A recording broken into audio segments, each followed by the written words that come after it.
எல்லாருக்கும் வணக்கங்க. இன்றைக்கி நம்ம பார்க்க போகிறது சிறுபயிறு இருக்கு இல்லையா, பாசிப்பயிறு, அதை வச்சு ஒரு அருமையான கிரேவி ஒன்று பண்ண போகிறோம்.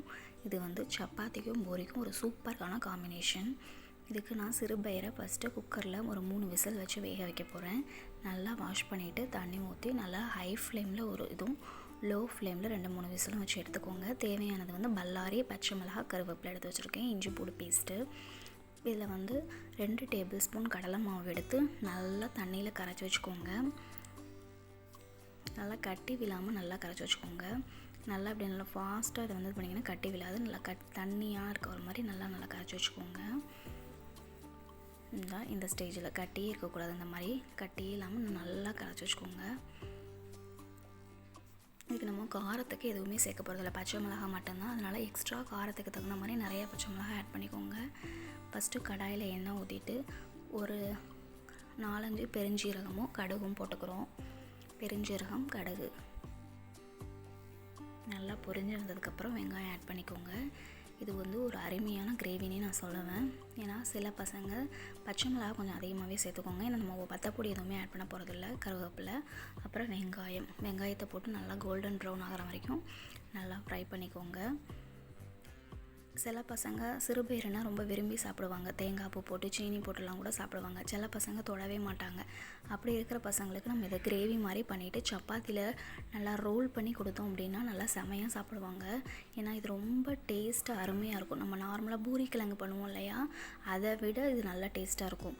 பூரிக்கும் சப்பாத்திக்கும் ஒரு பெஸ்ட்டு காம்பினேஷன் இது. அதே மாதிரி ரொம்ப குட்டி பசங்களாக இருந்தாங்கன்னா இட்லிக்கு கூட அழகாக தொட்டு கொடுக்கலாம், நல்லாயிருக்கும். இப்போ வெங்காயம் நல்லா ஃப்ரை ஆகிடுச்சு. இது கூட நான் ஒரு 1.5 டேபிள் ஸ்பூன் இஞ்சி பூண்டு பேஸ்ட்டு ஆட் பண்ணிக்கிறேன். இஞ்சி பூண்டு பேஸ்ட்டு, பச்சை மிளகாவும் தான். இது வந்து காரம், வேறு எதுவுமே நம்ம இதில் ஆட் பண்ண போகிறதில்ல. ஸ்பைஸியாக இருக்கிறதுக்கு 1.5 டேபிள் ஸ்பூன் ஆட் பண்ணிக்கலாம்.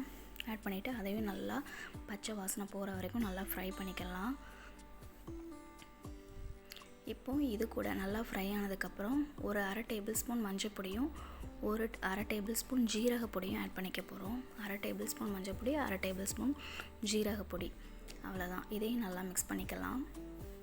மிக்ஸ் பண்ணிவிட்டு தேவையான அளவு உப்பை வந்து இதிலேயே நம்ம சேர்த்துக்கலாம். ஏன்னா நம்ம பாசிப்பயிரில் ஆல்ரெடி உப்பு எதுவுமே ஆட் பண்ணலை. வேக வைக்கும்போது இதில் தான் நம்ம டிஷ்ஷுக்கு தேவையான உப்பு எல்லாமே இப்போவுமே ஃபஸ்ட்டே சேர்த்துருங்க. சேர்த்துட்டு இப்போ இதுக்கப்புறம் நம்ம பாசிப்பயிறு தான் ஆட் பண்ண போகிறோம். குக்கரில் விசில் வந்து ஒரு 4-5 விசில் நல்லா குலைவாக வச்சு எடுத்துக்கோங்க. குலைவாக இருந்தால் தான் அந்த கிரேவிக்கு நல்லாயிருக்கும். கொஞ்சம் விதையாக இருந்தோம்னா நம்ம சாப்பிட முடியாது. ஒரு மாதிரி நட்டாக கிரேவி தனியாக அது தனியாக இருக்கிற மாதிரி இருக்கும். ஒன்றும் போல இருக்காது, சேர்ந்துருக்காது. நம்ம பூரி கிழங்கு செய்யும்போது கிழங்கு நல்லா மசிச்சு போடுவோம்ல, அதே மாதிரி தான் சிறுபயிரை நல்லா மசிச்சா தான் இது நல்லாயிருக்கும். இதில் இருக்கிற தண்ணியை வந்து வேஸ்ட் பண்ணிடாதீங்க. சிறுபயிரை தனியாக ஃபில்டர் பண்ணி எடுத்துகிட்டு தண்ணியை வந்து நம்ம கிரேவி பண்ணும்போது அதில் ஊற்றிக்கிடலாம். இப்போது சிறுபயிரை மட்டும் நான் தனியாக எடுத்து வச்சுக்கிறேன். தண்ணியை தனியாக, சிறுபயிரை தனியாக எடுத்துகிட்டு சிறுபயிரை ஃபஸ்ட்டு இந்த வெங்காயம், இஞ்சி பூண்டு பேஸ்ட்டு இது கூட நான் சேர்ந்து நல்லா மிக்ஸ் ஆகிற மாதிரி நல்லா கிண்டிகிட்டே இருங்க. அந்த உப்பெல்லாம் சேர்ந்து இதில் மிக்ஸ் ஆகிற மாதிரி நல்லா கிண்டிடுங்க. கிண்டிட்டு இப்போ நம்ம வேக வச்ச தண்ணி, அது போக ஒரு 1/2 கிளாஸ் தண்ணி எக்ஸ்ட்ரா ஊற்றி ஒரு லைட்டாக ஒரு கொதி விட போகிறோம். இது செம்ம அட்டகாசமாக இருக்கும் டேஸ்ட்டு. சிம்பிளாகவும் செஞ்சிடலாம். குக்கரில் சிறுபயிரை வேக வைக்க போகிறோம். இந்த மாதிரி தாளிக்கிறதுக்கு பதிலாக நம்ம எக்ஸ்ட்ரா ஒரு பச்சை மிளகாவும் அந்த இஞ்சி பூண்டு பேஸ்ட்டும் ஆட் பண்ணுறோம், அவ்வளோதான். ஃப்ளேவருக்காண்டி இந்த கடலை மாவு ஆட் பண்ணுறோம். இப்போ அந்த வேக வச்ச தண்ணி இருக்குல்லையே, அதையும் ஊற்றிட்டு அது கூட எக்ஸ்ட்ரா ஒரு 1/2 கிளாஸ் தண்ணியை ஊற்றி லைட்டாக கொதிக்க விட போகிறோம், அவ்வளோதான். நம்ம 2 டேபிள் ஸ்பூன் கடலை மாவு வந்து மிக்ஸ் பண்ணி வச்சுருக்கோம். அதுக்கு பதிலாக இன்னொரு இதை விட நல்லா ஃப்ளேவராக வேணுங்கிறவங்க பொட்டுக்கடலை இருக்கு இல்லையா, பொட்டுக்கடலையை நல்லா பொடி பண்ணி வச்சுட்டு அதில் 2 டேபிள் ஸ்பூன் ஆட் பண்ணலாம். இதே மாதிரி தண்ணியில் கரைச்சிட்டு. இது வந்து நார்மலாக கடலை மாவை விட இந்த பொட்டுக்கடலை தண்ணி வந்து இன்னும் டேஸ்ட்டாக இருக்கும். நான் இன்றைக்கி ஆட் பண்ணுறது கடலை மாவு தான் ஆட் பண்ணியிருக்கேன். நீங்கள் செஞ்சு பார்க்கும்போது கண்டிப்பாக மறக்காமல் பொட்டுக்கடலையை பவுடர் பண்ணி வச்சுட்டு அதை 2 டேபிள் ஸ்பூன் ஆட் பண்ணி தண்ணியில் கரைச்சி வச்சு ஊற்றுங்க. அது இன்னும் நல்லா ஃப்ளேவராக வாசமாக இருக்கும் இதை விட. இப்போது இந்த கடலை மாவு கரைசலை வந்து இதில் ஊற்றிக்கலாம். ஊற்றிட்டு அந்த கிண்ணத்தில் லேசாக நம்ம அந்த கடலை மாவு கட்டியாக இருக்கும் இல்லையா, அதுலேயும் தண்ணி ஊற்றி நல்லா மிக்ஸ் பண்ணிக்கோங்க. இந்த கடலை மாவை ஊற்றுனதுக்கப்புறம் ஒரு 2 நிமிஷம் கழித்து அப்படியே அடுப்பை ஆஃப் பண்ணிடுங்க.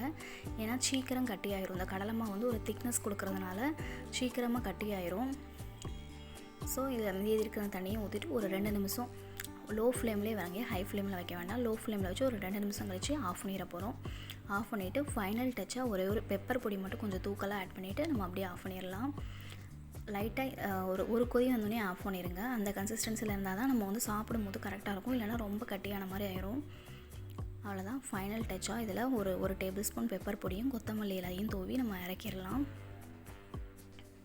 உங்களுக்கு என்னோடய வீடியோ பிடிச்சிருந்தா மறக்காமல் சப்ஸ்கிரைப் பண்ணுங்கள், பக்கத்தில் இருக்கிற பெல் ஐக்கானை கிளிக் பண்ணிக்கோங்க, லைக் பண்ணுங்கள், கமெண்ட் பண்ணுங்கள், உங்கள் ஃப்ரெண்ட்ஸ் கூட ஷேர் பண்ணுங்கள். இன்றைக்கி நான் சப்பாத்தி பூரி தான் பண்ண போகிறேன். அதுக்கு மாவு ரெடி பண்ணி வச்சாச்சு. இந்த ஸ்டேஜில் பெப்பர் பொடி ஆட் பண்ணிக்கோங்க, கொத்தமல்லி இலையை தூவிக்கோங்க. ஆல்ரெடி நீங்கள் இந்த கிரேவி உங்கள் வீட்டில் பண்ணியிருந்தீங்கன்னா மறக்காமல் கமெண்ட் பாக்ஸில் சொல்லுங்கள், யாருக்கெல்லாம் அந்த கிரேவி பிடிக்கும் அப்படின்னு. செஞ்சு பார்க்காதவங்க கண்டிப்பாக ட்ரை பண்ணி பார்த்துட்டு எனக்கு கமெண்ட் பாக்ஸில் சொல்லுங்கள். அவ்வளோதாங்க, பெப்பர் பொடி போட்டுட்டு லைட்டாக கிண்டி விட்டுட்டு கொத்தமல்லி எல்லாம் போட்டு அப்படியே இறக்கிடலாம். வெஜ் கீமா எப்படி பண்ணது, அதாவது சோயா சங்க்ஸை வச்சு கீமா மாதிரி கொத்துக்கறி மாதிரி எப்படி பண்ணுறது அப்படிங்கிறது டிஸ்கிரிப்ஷன் பாக்ஸில் லிங்க் கொடுக்குறேன், கார்ட்லேயும் லிங்க் கொடுக்குறேன், மறக்காமல் செக் பண்ணி பாருங்கள். இந்த சிறுபயிரில் நிறைய நார்ச்சத்து புரதச்சத்து இருக்குங்க. ஸோ குழந்தைங்களுக்கு அட்லீஸ்ட் வாரத்தில் 2 தடவையாவது நம்ம கண்டிப்பாக இதை நம்ம கொடுக்கணும். அவிச்சு சாப்பிடலாம், அப்படி இல்லை அவிச்சு சாப்பிட பிடிக்காத குழந்தைங்களுக்கு இந்த மாதிரி கிரேவி செஞ்சு ஸ்டஃப் பண்ணி கொடுங்க, கண்டிப்பாக சாப்பிடுவாங்க சப்பாத்தியில்.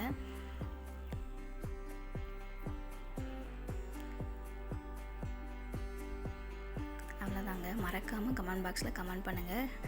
ஆல்ரெடி நீங்கள் பண்ணியிருந்தீங்கன்னா அந்த டேஸ்ட் உங்களுக்கு பிடிக்குமான்னு சொல்லிவிட்டு கமெண்ட் பண்ணுங்கள், பண்ணாதவங்க பண்ணி பார்த்துட்டு கமெண்ட் பண்ணுங்கள். ஓகேங்க, இன்னொரு வீடியோவில் மீட் பண்ணலாம். until then bye from Lux, bye, thank you for watching. பாருங்கள், இந்த கன்சிஸ்டன்சியில் இருக்கிறதுல தான் நம்ம ஆஃப் பண்ணுறோம்.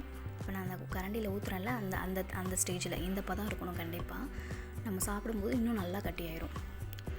இதை வந்து நம்ம சப்பாத்தி பூரிக்கு சாப்பிட்லாம். இப்போ நான் அந்த ஸ்பூன் போட்டு அதை எடுத்து சாப்பிடும்போது நம்ம அந்த மசாலா சுண்டல் சாப்பிடுவோம் இல்லையா, அந்த மாதிரி ஒரு டேஸ்ட் இருக்கும். இதில் நம்ம வெறுமனையாகவே இந்த கிரேவியவே அப்படி ஸ்பூன் வச்சு எடுத்து சாப்பிட நல்லாயிருக்கும்.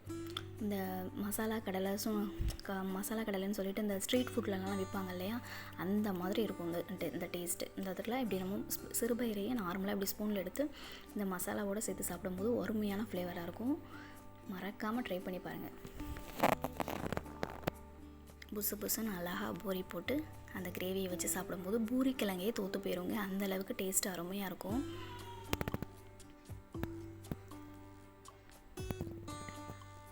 என்னோடய குட்டி பொண்ணுக்கு சிறுபயிறு சாப்பிடவா அவ்வளோவா பிடிக்காது, ஆனால் இந்த மாதிரி செஞ்சு கொடுத்தா கண்டிப்பாக சாப்பிடுவா. நான் ஆல்ரெடி ஒரு தடவை செஞ்சு கொடுத்துருக்கேன். அதுக்கப்புறம் நான் இன்றைக்கி தான் ட்ரை பண்ணுறேன், அதுதான் உங்களுக்கு நான் வீடியோலையும் போடுறேன். அவள் கண்டிப்பாக சாப்பிட்டுட்டு நல்லாயிருக்குன்னு சொல்லுவான்னு நினைக்கிறேன். வாங்க பார்க்கலாம். பார்த்திங்களா, நம்ம இறக்கும் போது நம்ம எப்படி இருந்துச்சு, இப்போ எந்த அளவுக்கு கட்டியாக இருக்குன்னு பாருங்கள். இதை அப்படியே இந்த சப்பாத்தியில் ரோல் பண்ணும்போது இன்னும் நல்லாயிருக்கும் சாப்பிட்றதுக்கு. ஓகேங்க, இன்னொரு வீடியோவில் மீட் பண்ணலாம். Bye bye, thank you. பாருங்கள் எவ்வளோ அருமையாக இருக்குன்னு.